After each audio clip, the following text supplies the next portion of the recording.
আগামী বছর 2025 সালের শেষ দিক থেকে 2026 সালের প্রথমার্ধের মধ্যে দেশে জাতীয় নির্বাচন হবে বলে জানিয়েছেন প্রধান উপদেষ্টা অধ্যাপক ডক্টর মোহাম্মদ ইউনূস।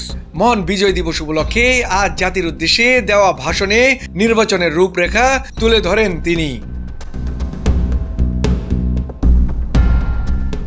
অধ্যাপক ইউনূস বলেন, যদি অল্প কিছু সংস্কার করে ভোটার তালিকা নির্ভুলভাবে তৈরি করার ভিত্তিতে নির্বাচন সম্পূর্ণ করতে হয়, তাহলে 2025 সালের শেষের দিকে নির্বাচন অনুষ্ঠান হয়তোবা সম্ভব হবে। আর যদি এর সঙ্গে নির্বাচন প্রক্রিয়া এবং নির্বাচন সংস্কার কমিশনের সুপারিশের পরিপ্রেক্ষিতে এবং জাতীয় ঐক্যমতের ভিত্তিতে প্রকাশিত মাত্রায় সংস্কার যোগ করি, তাহলে আরও অন্তত 6 মাস অতিরিক্ত সময় লাগতে পারে।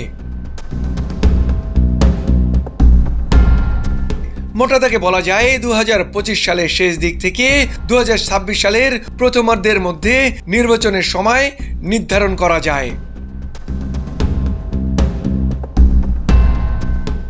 দেশবাসীকে মহান বিজয় দিবসের শুভেচ্ছা জানিয়ে প্রধান উপদেষ্টা বলেন, প্রথমে সবচেয়ে বড় কাজ ভোটার তালিকা হালনাগাদ করা। তিনি আরো বলেন, এবারে বহু তরুণ তরুণী জীবনের প্রথমবারের মতো ভোট দেবে। অতীতে তাদেরকে সেই অধিকার এবং আনন্দ থেকে বঞ্চিত করা হয়েছিল।